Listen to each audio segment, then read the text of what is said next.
You're listening to the Junto Podcast, a podcast about leadership, faith, community, and pretty much anything else that you want to talk about. Visit us at www.juntopodcast.com. That's JUNTO podcast.com. Thanks for stopping by and enjoy the show. One of the most fruitful, but also one of the hardest things to do is maintain good and healthy relationships. Welcome to episode 103 of the Junto Podcast. That's right, the Together Podcast. And Heather, we're talking about some ways that we can maintain healthy relationships. And let me preface this by saying we're not talking about just marriage or, no, we're talking about friendships. We're talking about work relationships, all of those things or relationships that we might encounter in life. And so crazy stuff. Yeah, I think relationships are sometimes the most rewarding, but also sometimes the most difficult because, hey, we're people. So we are people. We need help. We need help. We need lots of help. And the crazy thing is, if you're new to the podcast, you're going to find that we spend a lot of time talking a lot about real life issues.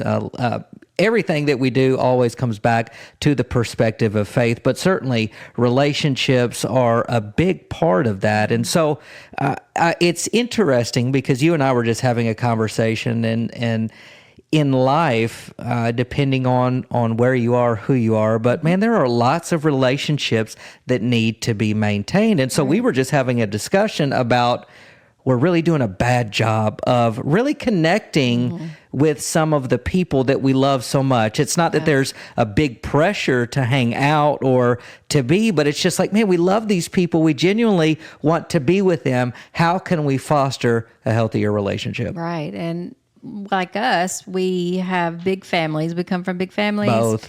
We are involved in lots of different things. So there's different communities that we're involved in. And so along with that comes tons of people. Like you said, we love them and we want to spend time. And it's hard to figure out how to do that well and to maintain those relationships. Healthy.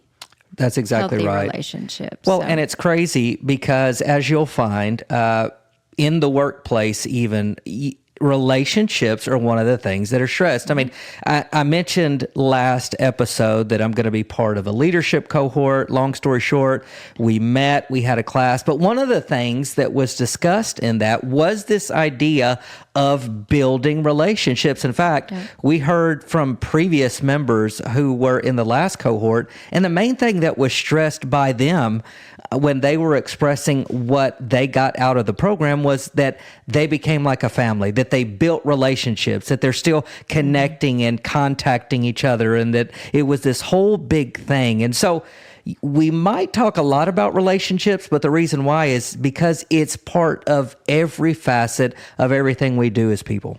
When I say us, I mean humanity. Right. I mean, the whole reason we're put here is for one another to help one another. And we're going to get into our resource here and what we're talking about with Anthony Evans. He's one of the authors here of this book, along with a psychotherapist. Anyway, but just a little prequel or a little little nugget. He talks about relationships as, okay, you have your biological family, the family that you're born into. Right, you didn't choose them.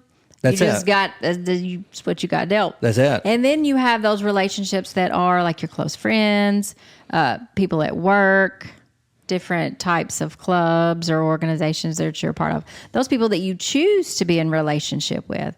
And he says, your biological family, he said, I could go weeks without talking to my sister, call her up. If I needed something, she's right there. Yeah. The opposite or the other type of relationship, the ones that we choose, it seems like those relationships are the ones who need the most care or the most. Yeah. You have to put in what you want to get out of work. it. And so they give us some keys here in a little bit, how to do that, what to focus on, what to watch for. Yeah. If that makes sense. Well, I think this is interesting because, relationships are one of those things where you want to be successful at it. I read a meme just a second ago, and it said something to the effect of, listen, gas your people up while they're alive. In other words, encourage them while they're here. Gas up your friends, gas up strangers. Right. Make the people that you love know about it while we're here. And so I say that to say it is relevant in the fact that, man, I want to be successful at relationships. Like the people I love, I want them to know that we love them. And you're right. There are those relationships that don't require a lot of our time. Like there's just this knowledge that, hey, we're in a relationship. We love each other. Right. We're going to pick up where we left off. That's we have exactly an right. understanding. There's just it's the relationship. It is what it is. So, But there are also those relationships where I think there are opportunities to go deeper. Right. And you can miss out on some of those things. Yeah. Because I got to say this, relationships externally outside of family and, outside of family, at least for us, and when I say family, I mean wife, kids, is a sacrifice. Yeah. Even with cousins and things of that nature, sometimes it could be a little bit of a sacrifice. Right. So if you're in that relationship conundrum and you're looking for some tips on how we can amp up and amplify our relationships to the glory of God, this is the podcast episode for you. For real. It.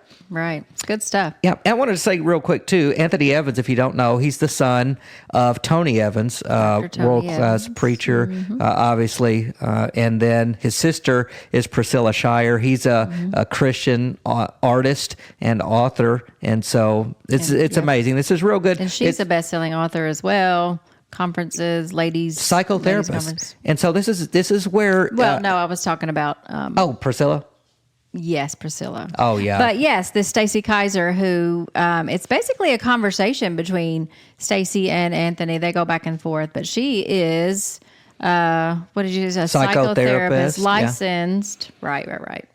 So this is my favorite kind of content where spirituality and psychology intersect.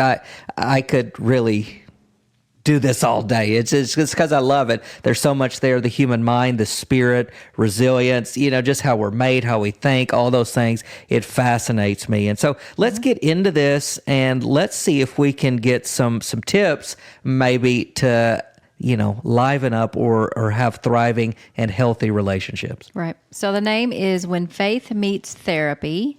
And then the subtitle, Find Hope and a Practical Path to Emotional, Spiritual, and Relational Healing. I like it. Like I said, this is Anthony Evans and Stacy Kaiser. And I like it because it's a conversation. So it's them being themselves. It's them being real.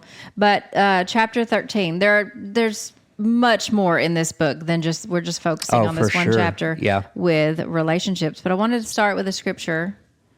2 Peter 1, 5-7, make every effort to add to your faith goodness, and to goodness knowledge, and to knowledge self-control, and to self-control perseverance, and to perseverance godliness, and to godliness mutual affection, and to mutual affection love.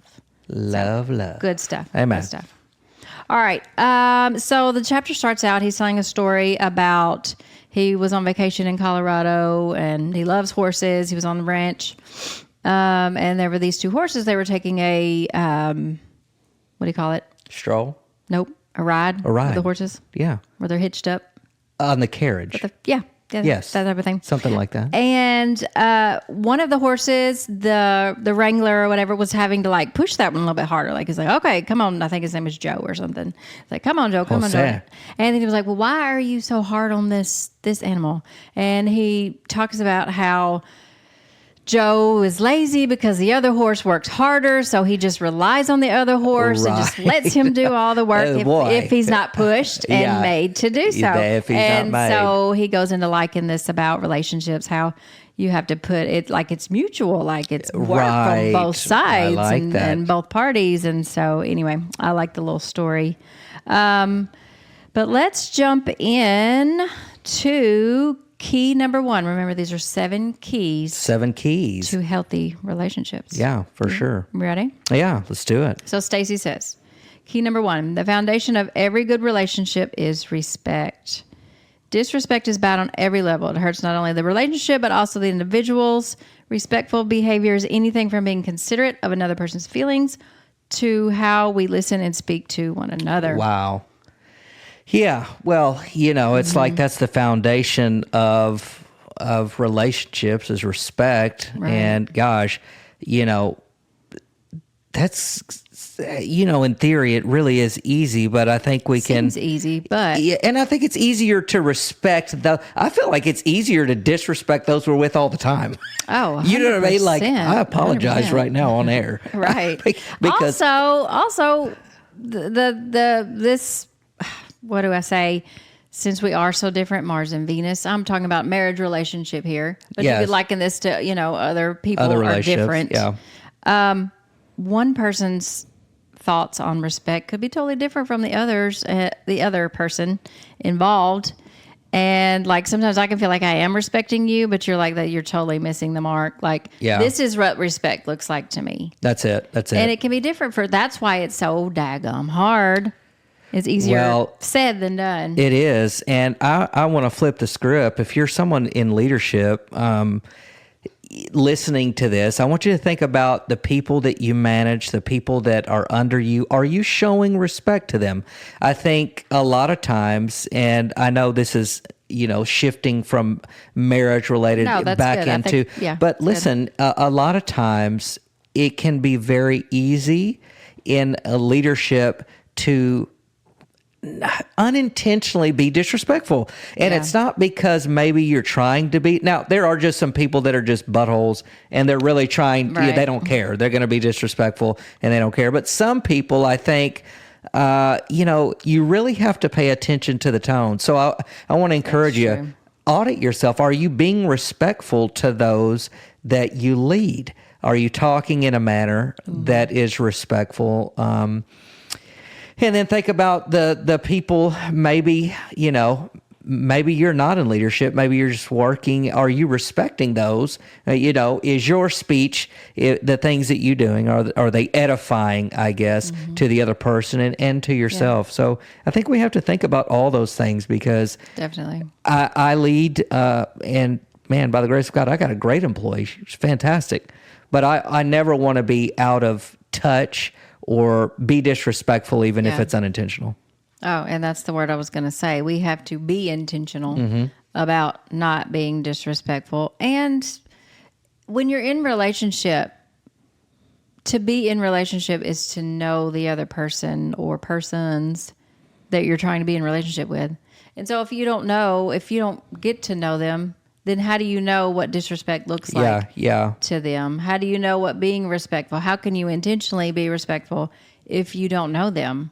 And so the only way to get to know someone is spending time. Yeah.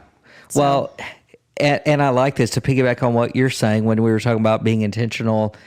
They're saying, they go on to say that a lot of disrespect is done intentionally, but how would you know you were being disrespectful unless it was communicated? And so I would just add to the equation here that one of the hardest things to do might be, especially if you're non-confrontational, it might be very difficult to let somebody know you felt disrespected, but my advice is, in love, let that person know.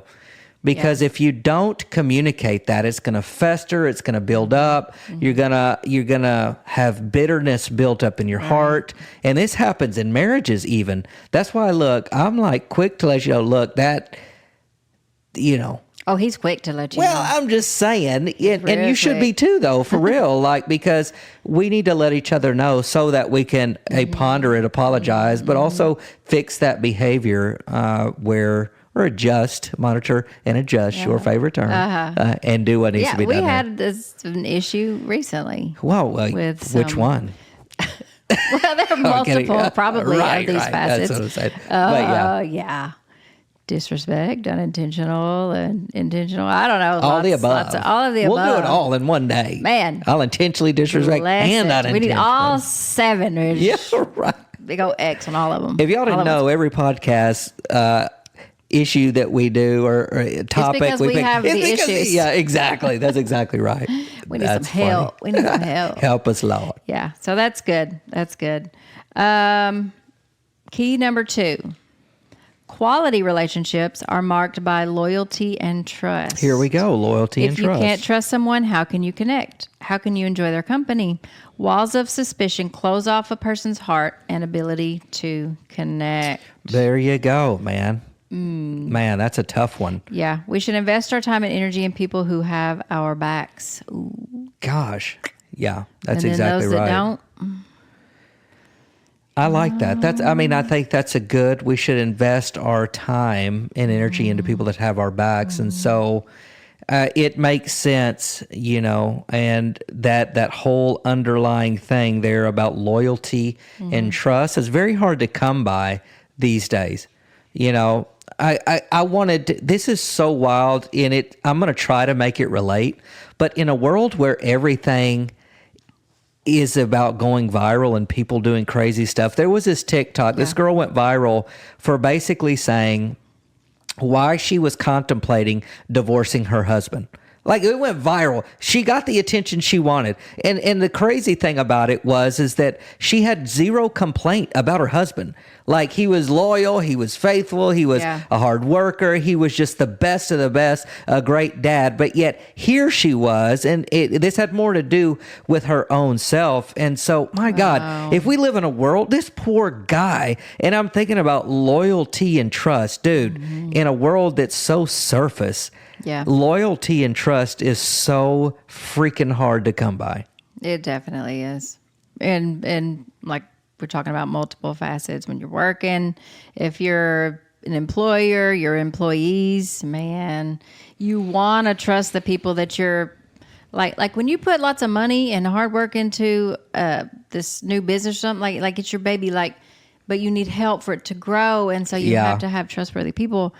That's hard to come by, especially with them. If you've got employees who aren't invested or maybe not yet invested and they don't really understand or catch the vision man, that's hard.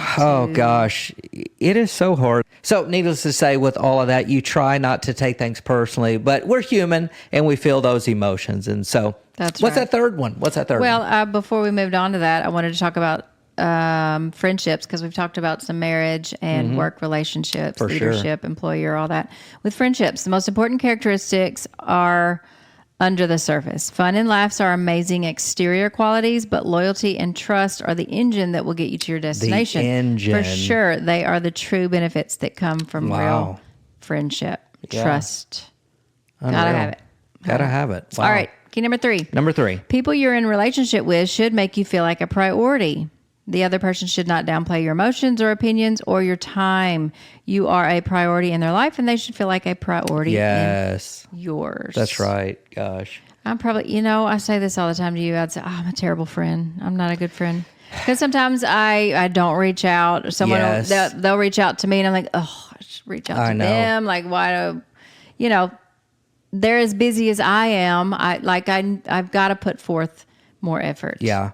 Well, and it's extremely tough, but you're right, and you got those friends that do reach out and they'll text and they're keeping up with you. And it's like, in the midst of everything that we got going on, family, kids, and they do too, is the thing. Do, right. And it's just, I understand. And so, but it does make a difference. So it lets you know that they're interested in what's going on with your time and how you're doing. It does. Now, I'll say, I don't think you could do that with everybody, but there are those that there should be a little bit more of a priority on and with, if that makes sense. Yeah, so, yeah. Definitely. I like that. Yeah. Number 4. Yeah, number 4. Healthy relationships are marked by loving and caring gestures. It could be a compliment or a gift or taking over someone's household tasks for the week. Ooh. Or the simple act of telling someone how much you appreciate having them in your life. Wow. Why is it so hard to tell the ones we love that we love them? Gosh. Well, or that we like them. Yeah. Even.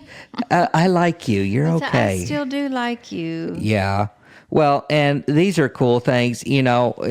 Obviously in this conversation, this is a little bit more, it seems like they're talking about people that they're really, really familiar with, family and super close friends and things of that nature.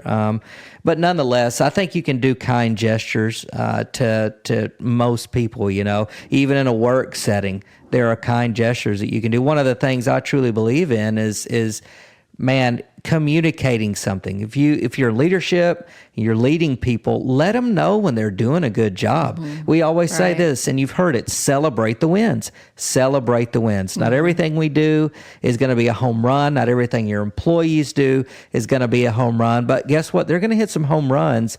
And when they do, we have to be there to let them know. And so I would say, man, celebrate those wins. Learn verbally how to communicate. It's so hard for some people to say what they're feeling, but learn how to verbalize those things, because I'm telling you, it goes a long, long way. Right.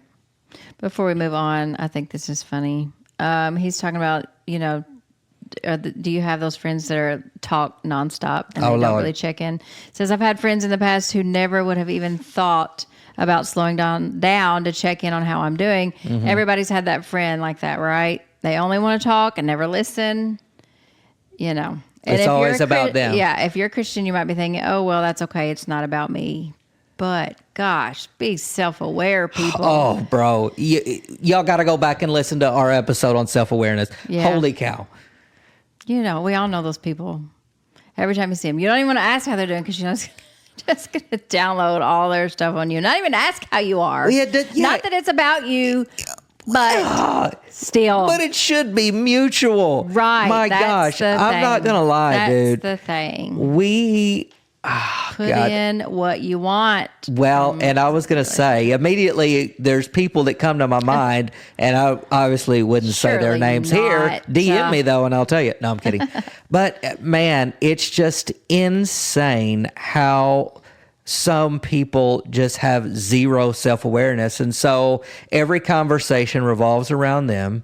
Everything points back to them. They already know everything. You can't teach them anything. You tell them something, oh, yeah, I knew that. I've been there, done that. It is just, and those are, for me personally, the hardest people to be around. Like, I would probably not be around you if that's your personality. I'm just going to be honest. Yeah. Think about it. That's the consumer mentality. Yes. What can I eat? What's for me? I want it all for me. It's all for me. It's all about me. Well, everything. And it's like, bro, do you even care about, you know what I mean? It's like, no. Is this mutual? No. Is this reciprocal? It doesn't feel like no, it. So yeah, be self-aware. Think about those things. Yeah. Number 5, the other person's happiness and comfort should be equal to your own, and vice versa. They actually give an example. Anthony does. He said his newly engaged friend needed more time in a moment, so Anthony offered him 10 uninterrupted minutes. I'm sure if Anthony needed to talk, he would get the same. So it goes on to say it's not the same as keeping score, because that's surely a key for dysfunction, but equal time and effort is more of a sense of fairness in relationships. So it says not to keep score? Well, it's saying, yeah. Because keeping your score, boy, that's a key for dysfunction. Hey, your boy here has a pen and pad ready. I'm keeping score every time. He has so many lists in here in his head that he keeps like, well, I did this. So yeah, it's only right. Look, it's not that bad. And I try not to do that, and this doesn't extend. But yeah, it's. Let me say this: it's hard, and this goes back to me to communication, because if something is communicated in the right way, it's not going to feel like an offense. But things have to be communicated, man. And so you try not to have that mentality where it's like, oh, they did me that way, I'm going to do them that way, because they need to know how it feels. And honestly, that's that's what we want to do as people. They make you hurt, we will make them hurt. Right. And that's just a game that you get into, and then it's back and forth. However, I would just say, man, you have to be able to communicate these things. You really do. And like this is saying, it's just saying that one person's happiness and comfort, it should be equal. One shouldn't be putting in more. One shouldn't be getting out more than the other. That's exactly right. And this is saying this isn't the same as keeping score. Yeah, that's exactly right. And then he goes on to say, keeping score reminds me of 1 Corinthians 13, 4-5. Love is patient, love is kind. It does not envy, it does not boast, it's not proud. It does not dishonor others. It's not self-seeking. It's not easily angered. It keeps no record. It keeps no record. Oh, really? I'm sorry. wrongs. Yes, that's what love Right? does. Oh my gosh, keeps no record. God is giving us keys to a healthy relationship right there. Yeah. In those verses. I'm gonna keep my 1 record book, Corinthians but I won't 8:45. write it anymore. Okay. Sorry. Why are you keeping it then? Oh, man. You're just not going to add to, but you're Bro. keeping all the. Girl, you doing me dirty. I gotta. No, I'm Man. kidding. But let's relate this, out of this type of relationship. Mm-hmm. You don't want to get involved in that type of back and forth with people. And so leadership, I always take it back to leadership, man. It's important.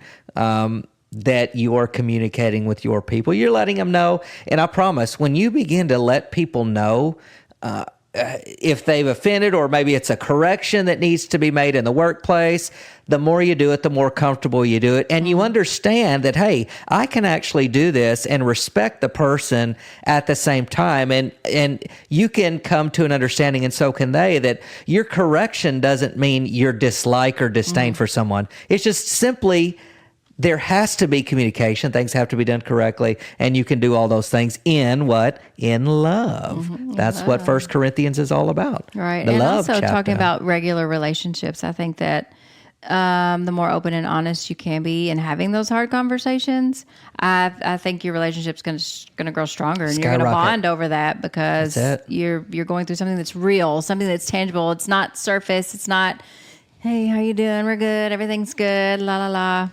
Like that's not real. Well, we already The know niceties. not everything is good. And if you tell me everything's good, you're a liar. It's true. I'm just Everybody saying. got something that they're going through. I the older I Everybody. get, authenticity and just truthfulness, bro, I would rather you tell me something, even if it's about me, if you're being authentic and true, man, I just respect that so much more, because who has time to play games? And here's what I really hate. I don't want to have to guess if what you're telling me is the truth. Like, you know what I'm saying? You ever have those people and you're like, are they just telling me what I want to hear? You know what I mean? Like, I don't want to play that game. So honesty, authenticity, man, it goes a long way. Yeah. So the golden rule: do unto others as you would have them do unto you. Amen. What's the next one? Key number 6: healthy relationships have good communication. Yes, they do. Well, this whole thing for me, I've already harped on this the whole time. It's about communication. I wonder why this is so difficult. Guys, there are married couples that don't have the hard talks because it's hard. Or they don't tell the other one how they've hurt them. And so things get bottled up, and it's just over and over creates this cycle, and things get bitter, and you're like this and that, and divorce happens, and yada yada. So as hard as it may be, because it seems simple, but it is hard, Right. You have to learn how to communicate. Yeah. Well, I think there's a misconception of exactly what is communication. Correct. People think, well, we talk all the time. We have conversations. Right. Yeah, but are you talking about the things that matter and the things that are going to get you past or through, or to where you actually get to know each other, and you don't have to guess about the trust. You don't Yeah. have to guess about how they're feeling. You don't have to wonder, are they mad? Am I going to be disrespectful? Is this respectful to them? Yeah. All these different things in getting to know someone, being Yeah. in real relationship, and spending that time. Yeah. I mean, it's crucial. You can't know someone without spending time with them. Yeah. I tell the girls all the time, okay, you want to know the Lord? Like, you have to be in communication with them. You have to talk. You every have to spend day. time with them. There's no Every way. day. There's no relationship if there's no time spent. That's it. It's just not. So That's good. That's good. Man, can you believe we got here already? Last but not least. Yeah. 7th one. Yeah. Where are we at? Yeah. Number 7. Last one. Maintain a sense of positivity. Boom. That doesn't mean every moment is sunny and bright, but more that you know the person is cheering you on. They want the very best in life for you. Gosh, maintain a sense of positivity. Now listen to this. All relationships have a measure of complaining and judgment, but overall, we want a sense of positivity over the negative. You need to enjoy each other's company, and spending time together shouldn't be a drain. Oh gosh, I feel bad sometimes because I feel like I can be like, if I'm in my head, if I'm thinking things, I'm my dad and mom's child, and that's good and bad. Yeah. But, deep thinkers, contemplative, can be very introspective and get in our own heads at times. And so in those moments, I don't want to be a drain to Heather, because typically it's not a positive place because I'm just in my head. You know what I mean? And so we have to be aware of those things. And I would also say in relationship, man, you have to give the other one space to feel and process, because y'all, this thing called life is hard.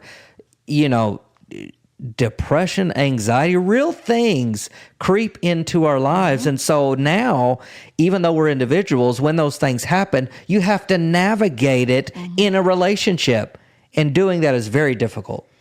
Right. And I think the longer you're, speaking of marriage here or any relationship, I think the longer you're with someone, the more you get to know, okay, the things that make them tick, the things that make them go off and offend and all these things. So being aware of when those moments are happening is key, because I can say something if you're already in a moment. And I can say something and it's just going to make it spiral and get worse, or vice versa, right? Yeah, exactly. When you know that I come in the house and I'm Lord, I'm setting not so good of a tone. I yell at the kids, brace, run. I think everybody run. Everybody just kind of gets quiet and they're like, yeah, let's just avoid and let her have let's her avoid space for a minute. Yeah. But I think there are those moments, and we've had these before, where one of us knows the other one's not in a great headspace in the moment, and maybe they need some time, but then maybe they just need for you to be there available. Yeah. And not like giving help or advice or just asking questions that are just going to I don't need questions right now. Like, just be here and let me know that you're here and it's cool. That's helpful. And, exactly. Because a lot of times questions are just going to compound on the already heavy brain. And so asking the questions and it comes across maybe as accusations more, though. Sometimes it can. I think sometimes it can just be a pure question, but for the person that's in that, it's still heavy. It still feels like, God, it's the last thing I need right now is to answer a question. Like, we'll talk, we'll communicate, we'll get this out. Like, let me come to you, and when you want to come, I'll come to you, and we'll process all this. But in that moment, it's just like, all I need is a little bit of space. Amen. Hallelujah. So, with all of that being said, relationships are hard. If I could sum all of these up in one, I would be like, man, learn how to communicate, and being loyal and trustworthy in the relationships, man, that's going to be key. So let me just sum it up and wrap it up, baby girl. So happiness within a relationship is hard to define. Not only is each relationship different, but within each relationship, each person defines happiness in an individual way. Some people view happiness as peaceful, conflict-free life. For others, happiness involves a tremendous amount of fun, great conversation, lots of laughter. So whatever your definition, it directly correlates to your expectations, desires, and needs. And those things can change over time. And they do change over time. So being aware of that, they do. For As sure. you grow, so do your needs and wants grow as well. That's it. Yeah, absolutely. Man, good stuff. Yeah. We're your therapists. Good. I love this. If you've joined us, you know that we talk a lot about things that people are going through and why it's just so relevant. It's relevant to our lives, but certainly we know, being in ministry, having done this for a long time, we know that what we're going through is representative of a lot of things other people are going through. And so we hope this is, as always, we hope it's an encouragement to you. We hope it's been a blessing to you, and we'll see you next time. By the way, we got some announcements coming up. Your boy been contemplating a lot. It's really been on my heart. So I'm going to be making an announcement about some live things we're going to be doing, because it's just been on my mind. I can't shake it. So typically that means that's something that I got to do. So stay tuned for the Junto Podcast Live, and that might be on a weekly basis. So anyways, exciting stuff. Hope you've been blessed and encouraged here on the Junto Podcast. That's right, the Together Podcast. And we'll see you next time. Bye. Thank you for listening to the Junto Podcast. We hope you enjoyed the show. You can find our link to YouTube and social media at juntopodcast.com. Remember to subscribe, like, and follow. Thanks again for listening, and we'll see you next time.